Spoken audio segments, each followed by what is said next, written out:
Bonanza, death of Sun Mountain. Not blame my brother. He but did the word of his chief. How long have the Paiutes been cattle thieves? Since the Washoe antelope and deer are gone. Since the pinyon tree burns in the fires of Sun Mountain. Since our women and our children and our braves sit hungry in our tents and sicken without food. What say you, Winnemucca? The Washoe antelope herds have fed the Paiutes since the long ago dream time. The diggers of Sun Mountain eat antelope, while the pots of the Paiute are empty. They are but 3 head, the weakest of the Ponderosa herd. Tukwa cannot see his people starve. What's the matter with you, Tukwa? The Cartwrights let the Paiute starve? Why didn't you ask us? The Paiute is a man. He does not beg. Even now, Winnemucca is called woman by my young men around the council fires. Winnemucca is no woman. He thinks of his people. The ways of peace are good ways. But because the Paiute loves peace does not mean he cannot make war. War brings nothing but wailing in tents and lodges, Winnemucca. For the Paiute and the white man, you and I understand these things. Does Ben Cartwright disregard the voices of his sons? Even so, Winnemucca hears the words of his young men. They speak for war. They see as I see. That the Paiute walks the same trail as the antelope. And the antelope is dead. The men who dig in the earth are new to Washoe, Winnemucca. They do not know the ways of the land.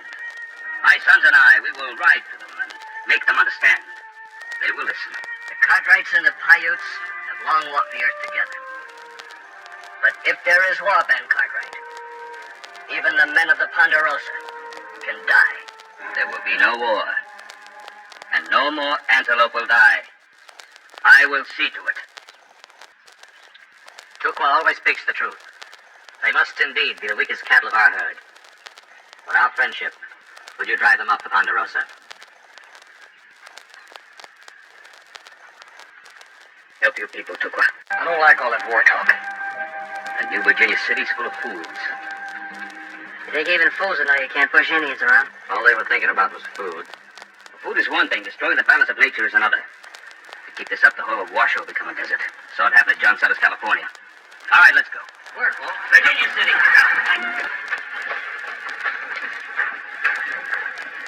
Hey, boss, you ever seen anything like this in your whole life? More. Guess we've seen it all now. The good and the bad. That's what they call striking it rich. Looks like all they're stuck so far is bad luck. Pretty rough on young ones like that. Howdy. It's not much of a meal for grown boys. That ain't much of a meal for anybody, but that's my business, ain't it? No offense intended, Mr. Harris. Carl Harris. This is my wife and my boys. Hello. Howdy. Howdy. You know, Mr. Harris, you could be feeding those boys beef. Yeah. If I had wings, I could fly, too. Mr. Harris, we're the Cartwrights from the Ponderosa. Now, there's plenty of beef in the valley. I reckon so. All I can do to fork over $10 a pound for that skinny antelope. I couldn't afford beef. It's $10 a pound? And lucky to get it. A man come through last week selling soft pork for $15 a pound. At least this meat is fresh. We aren't starving, mister. We take care of ourselves. Well, I'm sure you do, ma'am. You don't have to pay those prices. Well, we market our steers over to Placerville for $25 a head. We'll be making money selling them to you for $20. $20? That's right.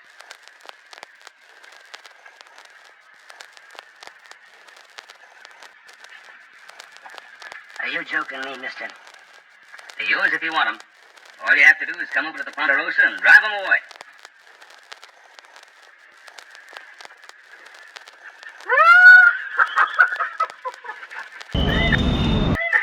I couldn't do much better than tonight back home in Kentucky. Kentucky, you're a long way from home. I got tired of seeing my family starve on 40 acres of rock. And I figured if we had to starve, we might as well do it somewhere where there's a chance of striking it rich. Nobody's going to starve, but we have cattle to sell. Now get yourself some men together and come over to the Ponderosa. Well, by golly, we'll do it. Oh, did you hear that, woman? We're going to eat ourselves some beef. Oh, here I am acting like a Yankee. Come on in, have a cup of coffee. Mr. Harris, you sure don't know anything about us, eh? Oh, I didn't know anything.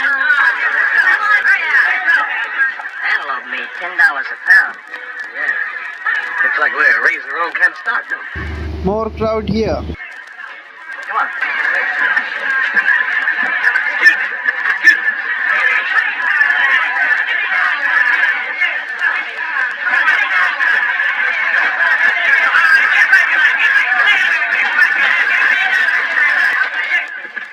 They must be out of their minds. How so, friend? Always like to hear the other fellow's side of things. $10 a pound for antelope meat. That makes sense to you? It depends on your point of view. You see, that happens to be my antelope meat they're buying. I might argue with you about that. I haven't seen you boys around. You staking out in Virginia City? Mark Burdette's the name. Joe Cartwright. It's my brother Hoss. Pleased to meet you. Say, he's a big fellow, isn't he? Boys, do you have any idea how many people are heading toward Virginia City right now? Thousands. Yes, sir, thousands. And every blessed one of them with a belly he's got to fill. Gonna be a bunch of them, huh? Yeah, ever since they found out about that blue stuff being silver, which assays are better than $3,500 a ton, they're heading here from all over the world. Silver? All that time Comstock and those other fellas were chucking it away, thinking only about gold. Gold? Virginia City's gonna be 100 times the strike the mother lode ever was. And let me tell you something, boys. There's more than one way to strike it rich. Man can live without whiskey and women and clothing, even shelter.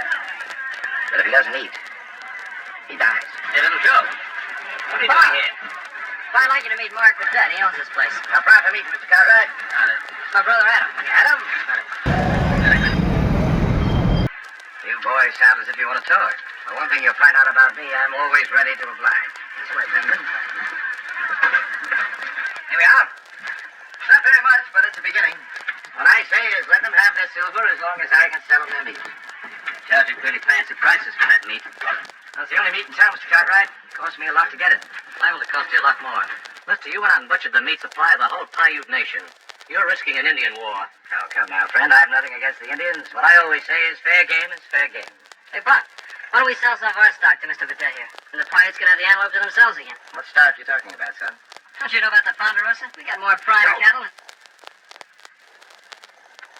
Yeah. Real prime beef east of the Sierras. I'll tell you what I'll do, Mr. Cartwright. I'll take all you've got. You can name your own price. If you charge $10 a pound for antelope meat, what'll you be charging for beef? All I can get. If you think that's out of line, take a look in the saloon and see what rot-gut whiskey's going for. Or a bag of flour, or a pick and shovel. I just sold the last sight of antelope, Mr. Burdette. We're out of business. Not yet, Don. These gentlemen are the Cartwrights from the Ponderosa Ranch. Prime beef cattle as much as you want. My assistant, Early Thornton. How are you, gents? Well, do we do business? Why not, Pa? We're in the business to sell cattle. Mr. Burdette, we have our own way of doing business in the Ponderosa. We pay an honest day's wages for an honest day's work. We expect the same in return, nothing more, nothing less. You referring to us, mister? All right, Don. Now, let's be honest, friends. I need your cattle. I'm willing to pay you the best price you'll ever get. I have a cold storage tunnel out there full of ice from the Sierras. It's the only ice in town. If you're going to sell in Virginia City, you'll have to sell to me anyhow. I say let's get together. We'll both clean up. We ain't hurting for customers, Mr. Burdette. Any miner in town can come up to the Ponderosa and buy all the meat he needs. We don't intend to profit from his hunger. Profit from their hunger? You think I was twisting those fellas' arms to get them in here? Every minute they... I'm sorry, Mr. Burdette. No deal. Why not? I'm offering you top dollar and charging top dollar to people who can't afford to pay. Maybe you need taking down a peg. You're big foolish, mister. I told you about your temper. I'm sorry about this, gentlemen. But we can't let it interfere with our negotiations. Our negotiations are over. I want to warn you again. Stop slaughtering the wild herds. If you don't want a war on your hands, you'll follow this advice. The Paiutes can be unpleasant. No, Cartwright. Lord, what are you going to learn? There's more than one way of getting what you want. Are you sure, Mr. Burdette? I'm sure. They'll sell to me before I'm through, but I'll never sell cattle to anyone else. What do you think of Virginia City? Sure is growing up, ain't it? Sure is, but Harris. Now, this place is busier than a nest of hornets. Where you fixing to go? Oh, I got a little digging to do up 6 Mile Canyon. You know, back in Kentucky, I never thought that I'd be living on a mountain of solid silver. Kind of takes a man's mind off other things, though. About them Cartwrights. There they are. Don't you let it take your mind off those cattle. You get some people together and come on over first thing in the morning. We'll fix you up. By golly, I'll do that first thing in the morning, and I want to thank you all. That's a real neighborly thing to do. I bet them two boys make mighty good help when he comes digging, don't you, Mr. Harris? We sure do. Yeah, well... even better when we get a little beef on that bone. We'll see. Bye, boys. Isn't there some kind of a rule about women frequenting saloons? Didn't you know? This is Virginia City. Anything goes. Exactly my sentiments. Not really. Well, it isn't exactly the Palace Hotel in San Francisco, but it'll have to do. My name's Gloria DeLacy, and it's all right. I've been in here before. Well, then you'll know what kind of whiskey to order. It's all one kind. Got that. Now, let's see if you're right. Bartender, a bottle of your very finest. Why is it that a new mining camp always has the worst kind of whiskey? The worst kind of women? That wasn't what I was thinking. What were you thinking? That you are the only really beautiful thing I've seen in Virginia City. Why haven't I seen you before? Just got in town a few days ago. Well, let's celebrate. Hello. I didn't mean it that way. Why are you here? The excitement of a new camp. I don't know. Maybe the hope that this one will be it. Anyway, there's nothing left in California. This is going to be the biggest thing that ever happened. Make California look sick. I can feel it. And this time, I mean to get my share of it. How come you never made it in California? Smart man like you. Maybe I wasn't smart enough. Come to think of it, I could ask you the same question, couldn't I? Don't. To the future. When we both have what we want, do you care to drink to it? As long as you're buying the drinks, Mr. Burdett, I'll drink to anything. I'm going to be rich. The richest man in town. Here's wishing you luck. What I mean to say is that from now on, I don't want anyone else buying you drinks. You mean you want to take care of everything? I'm going to take care of everything. A firing has been started. The kids. What are we going to tell the kids? You're a monster. I never should have taken up with you again. You need me, Burdett. Remember, we had a murder charge hanging over us back in St. Louis? Or did you forget about the prison guard I killed so you could get to be a free man again?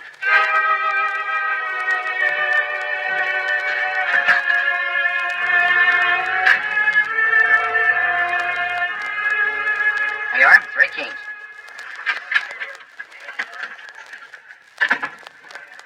All right, boys, party's over. We got some more work to do. I thought we'd done enough, Thorne. Job's only half done. There's still the other half. Yeah, what's that? There's plenty riled up against the Indians for killing them miners. They're getting the posse together to go after them. Yeah, I know. That's why we gotta get the Indians stood up against the miners. That way we put the cartwrights plumb in the middle. And what's on your mind? Killing the Sampayers. For having massacred those poor, hard-working miners. Why don't we let the posse go after them? Because the posse might stop long enough to ask questions. I don't like questions.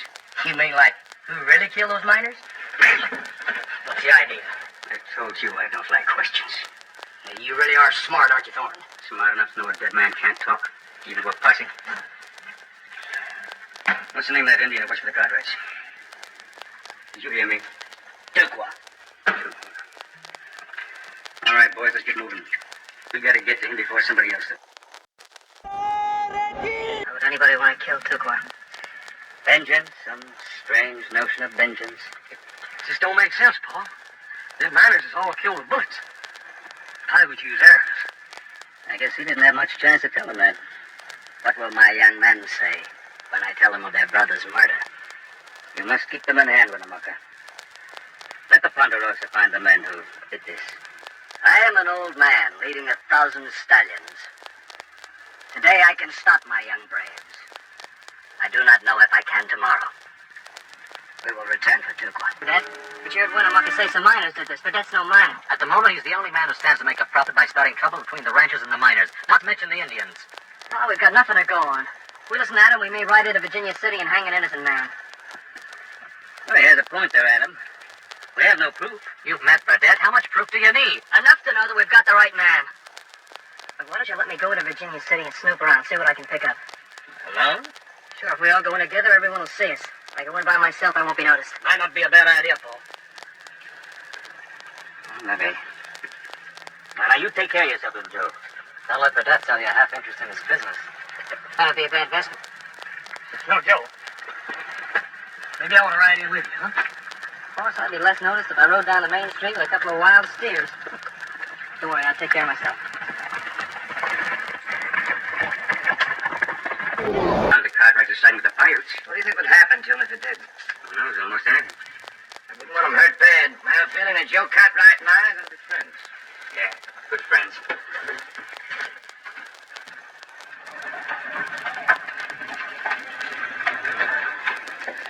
Hey, kid.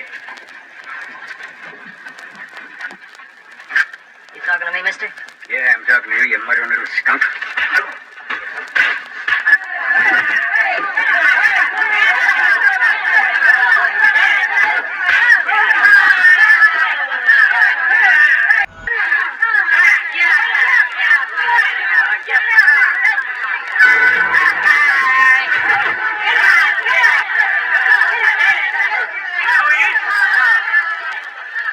One of them Cartwrights.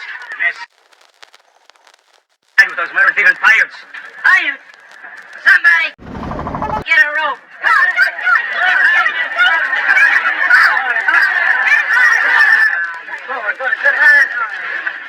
What is all this? We're gonna hang ourselves an engine loader. Nobody's going to hang this boy.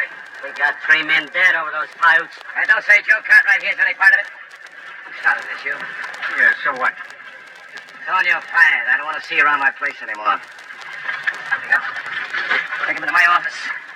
Come on, over there. Let him through. What is this? Anybody want to argue about anything?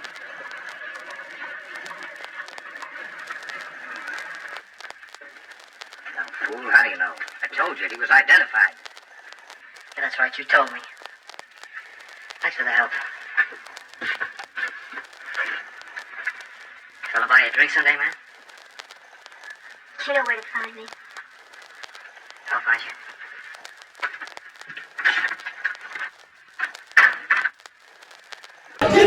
Pretty nice to that kid. That's my job. Being nice to people. The paying customers, you mean? He wasn't a paying customer. And you are, aren't you, Mr. Patel? You bought me 3 drinks. Or was it 4? I didn't count. Look, what's bothering you? You, if you want to know. What about me? I don't want you fooling around with anyone else, do you hear? I told you I'm going to be the biggest man in this town. Sit down and eat. That's what you found out.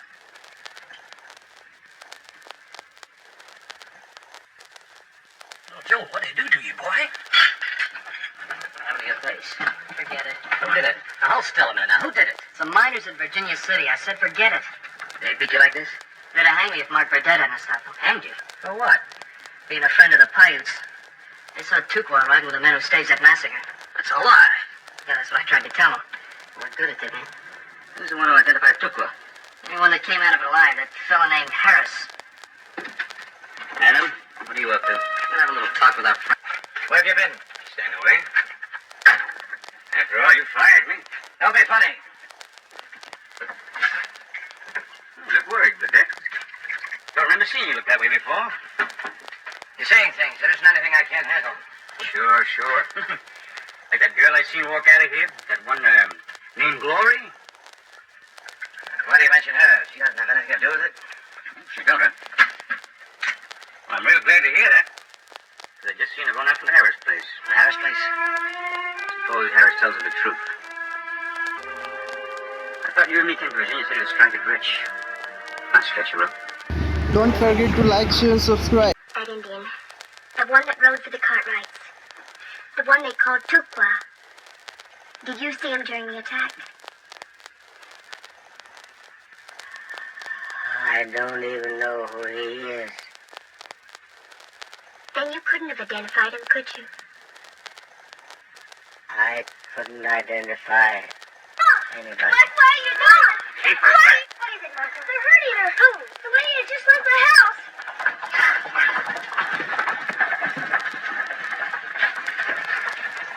My wife. The boys. Wrong about him, I'm sorry. Forget it, younger brother. Now, what do we do about the girl? We find her. Don't we, Pa? You sure? It wouldn't make much difference if I wasn't, would it, Mr. Burdett? Why don't you kill him, Burdett? Where did you get that idea? I thought you were the biggest man in Virginia City.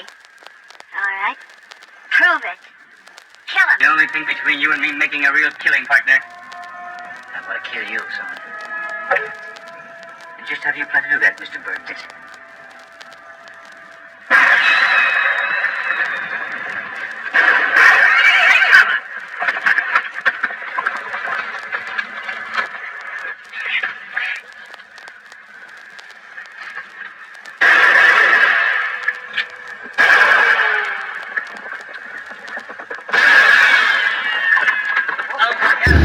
As soon as she could, she ran away and saved him.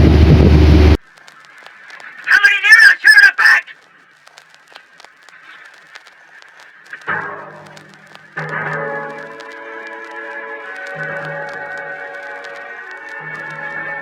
Shoot.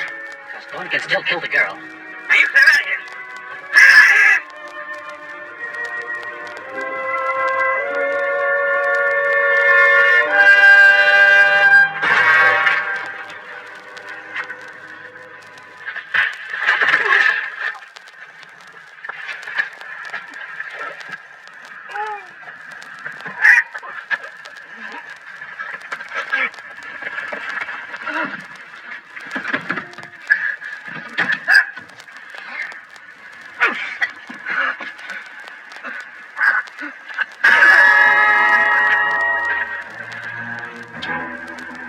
Sun Mountain, in Nevada's rough high land, watches over the conflict below it while remaining silent. The Ponderosa Ranch is located here, and the lives of the men who live there, the Cartwrights, are bound up with the destiny of the land. But a quiet struggle is taking place under the open sky, among the majestic pines, where greed and survival are at odds with one another. Adam, Hoss, and Little Joe are accompanied by Ben Cartwright, the steadfast patriarch, on their rides. Worry follows them everywhere they go as they tend to their herds together. Smelters in neighboring Virginia City have started clearing old trees on Sun Mountain for fuel, endangering the land's biodiversity. The mountain is marked by the constant pursuit of silver. The native antelope's forest home quickly disappears when trees fall. The Paiute Indians' way of life is now on the brink of collapse, yet these herds have long maintained them. The Paiutes rely on the resources provided by the mountain. Mining is booming, and with it comes the threat to their very existence, which is dependent on the land's condition. Some members of the tribe resort to extreme measures in their fight for survival, such as stealing cattle from ranchers, which in turn sparks tensions that could quickly escalate. Peace is delicate, and the Cartwrights are aware of it. Ben chooses to sell beef to the miners directly in an effort to avoid murder. He offers a reasonable price, which foils the evil machinations of the greedy San Francisco traders, Burdett and Thorne. Burdett and Thorne want to take advantage of the mayhem for their personal benefit. Their goal, at any cost, is to get control of the cattle trade and profit themselves by eliminating the native antelope and falsely accusing the Paiutes of being violent. Tragically, they ambush a party of livestock buyers while posing as Paiutes in an egregious display of cruelty. The delicate calm is brought to its knees by this betrayal. The Paiute tribe's chief, Winnemucca, begs for peace and fair treatment. War would be terrible for everyone, but he can't turn a blind eye to his people's famine. The young Virginia City woman Glory has information that could reveal Burdett's wrongdoings during these tumultuous times. In her pursuit of justice, she jeopardizes all. As they pursue the culprits down desert paths and shadowy passes, the Cartwrights are driven by a sense of justice and compassion. They are getting closer and closer to exposing the murderous plot that is endangering their house with each passing day. Justice is greeted with gunfire on a moonlit cliffside. When the Cartwrights confront Burdett, his avarice explodes into wrath. Ultimately, his goals cost him dearly. His legacy serves as a cautionary tale for those who would pursue wealth at the cost of others. Despite the mountain's wounds, the land's essence lives on. In a world where bravery, honor, and the determination to safeguard the inhabitants of this land are more valuable than silver, the Cartwrights continue to serve as its protectors, standing up for what is right. As the sun traces the slopes of Sun Mountain and the wind rustles old pines in the vast Nevada wilderness, the land holds in its memory every victory, every defeat, every hope, and every tragedy. Hidden treasures abound in these canyons, and the price of each secret is high. At the base of Sun Mountain, the Ponderosa Ranch is a verdant jewel. The grass, water, and timber have provided a life for Ben Cartwright and his sons, Adam, Hoss, and Little Joe for years. Their hands, both worn and proud, tend to the land and safeguard what's to come. However, things are shifting. The mountain slopes resound with the sound of pickaxes. The relentless pursuit of silver drives miners from across the country to Virginia City. As ferocious as the smelting flames that consume the forest, one ancient tree at a time, so too are their fantasies. The pines, which were once alive, are now only stumps. Dust and stillness persist where the antelope once dashed. The once bountiful country is now exhausted, and all forms of life are aware of this. The antelope herds are more than just sustenance. They are an integral part of the Paiute way of life, appearing in dance, song, and ritual. However, the antelope have now disappeared along with the trees. When everything changes, the Paiute's world becomes narrowly focused on one question: how do you feed a child? Chief Winnemucca maintains a fixated stare. Despite his knowledge that conflict always results in loss, the desperation grows with each passing day as he goes hungry. Nevertheless, he maintains a glimmer of optimism, a desire for respect, harmony, and comprehension. Someone who listens is Ben Cartwright. As a promise to the tribe, made in the smoke of a council fire, he offers them beef at reasonable prices in the hopes that it will alleviate their hunger and calm their rising anger. The city of Virginia, which shimmered with silver at birth, is tense. Quiet people do exist in our town. Strangers Mark Burdett and Thorne, who is as vicious as a coil of wire, bring trouble with them. Although their hearts are icy, their smiles are broad. The pain on Sun Mountain is merely an economic opportunity in their eyes. The Indians will steal if they go hungry.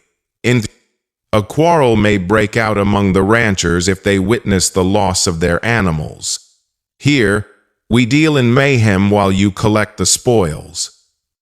No matter the cost, their aim is straightforward: wipe off the antelope, frame the Paiute, and seize control of the meat trade. While it's dark, Burdett's men kill what little wildlife is left, creating fake trails and bloody evidence to implicate the Paiute. In this village, hushed conversations escalate into outbursts of anger and distrust. One of the cattle-buying parties is ambushed on the mountain trail. He stammers about Indians with painted faces and lethal aim, his eyes wide with fear. Something isn't right, though, according to the Cartwrights. By the stream, thinker Adam Cartwright finds boot tracks where moccasins should have been. Despite how quickly lies spread, the truth requires a steady pursuer. The Paiute people are grieving the death of Tukwa, a cherished ranch hand who was slain in the chaos. Tragically, the people are torn between an insatiable hunger and the kind of brutality they had hoped to avoid. As kind as his hands are, Haas gives away what little food he has. A little solace at a time of sorrow. Little Joe's optimistic outlook brings a smile to the kids' faces. Emboldening the fires, Burdett imbibes in town with the miners. According to him, the Indians and ranchers work together to loot law-abiding citizens. A drunken rabble is roused by Thorne. In an effort to maintain order, Sheriff Roy Coffey holds firm. The community, however, is on edge like a powder keg. All it takes is one trigger to set things off. A generous woman named Glory hides out in the back room, where she keeps her own secrets. She overhears Burdett bragging about secret truths and blood spills. Adam is located later that night, and she tells him what she overheard. Her boldness illuminates the Cartwrights' journey, even though her comments carry a tremendous danger. The Cartwrights disperse to find evidence, whether it is by analyzing tracks or interviewing miners, anything that would end the vicious cycle of accusations and retaliation. As the trail of clues leads them further into the shadows that curl beneath Sun Mountain, families across the region wait. No home, no campfire, no barn is safe from the grip of anxiety. Finally reaching a solitary crest, the trail passes above Sun Mountain, which appears to be swaying under the weight of secrets and lies. Red clouds hang over the mountain like omens. Thorne turns on Burdett as his greed crumbles into terror as he lashes out when cornered. Both guys get hurt in the fight. As daybreak spreads throughout the area, Burdett, who is defeated and dying, admits his guilt. The news travels fast. The grip of terror that has ensnared Virginia City is broken by the actual criminals, now exposed. Peace, hard-won and precarious, is restored by Sheriff Coffey, and Chief Winnemucca prays for it. Together, the Cartwrights and the Paiutes are seeing a future where animosity once flourished.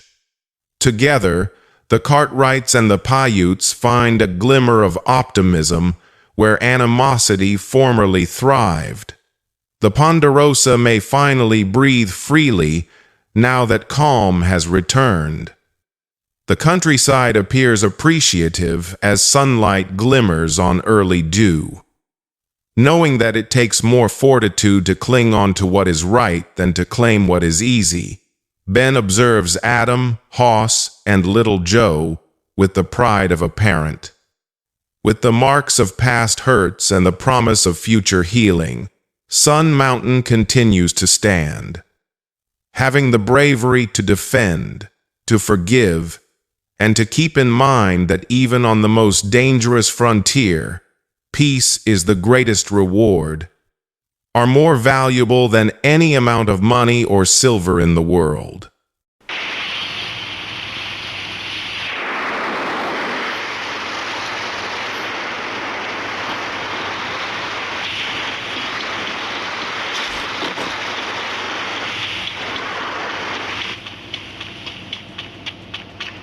Yo guys, that's the whole.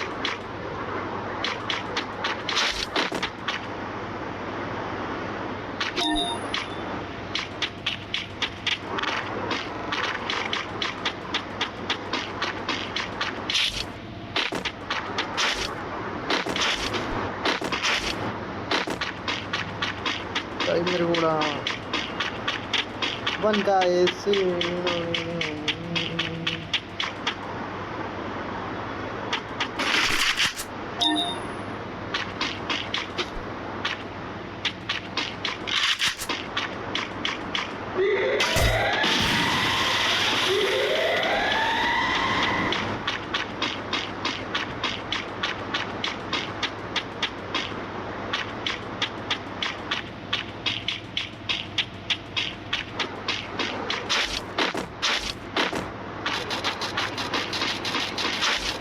भाई ये चल रही है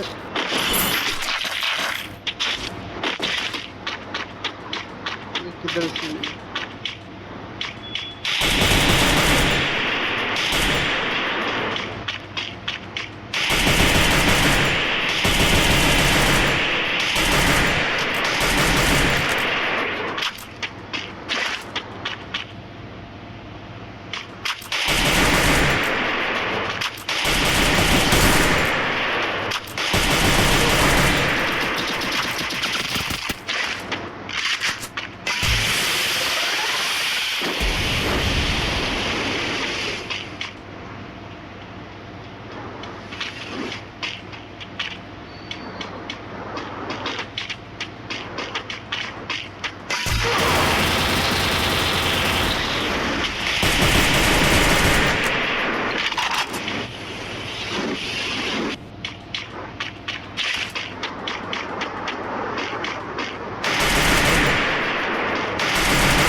भाई गोला खत्म होगा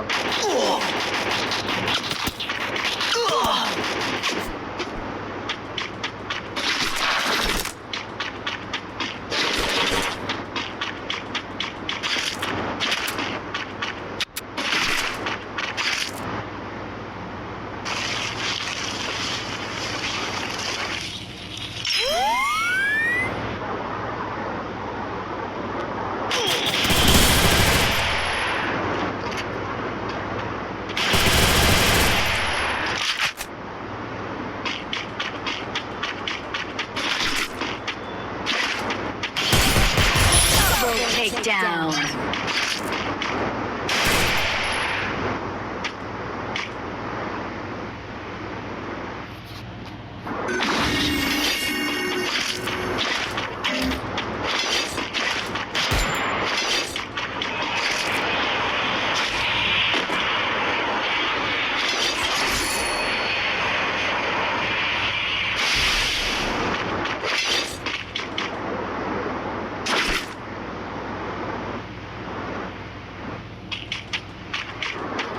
I no need kutta.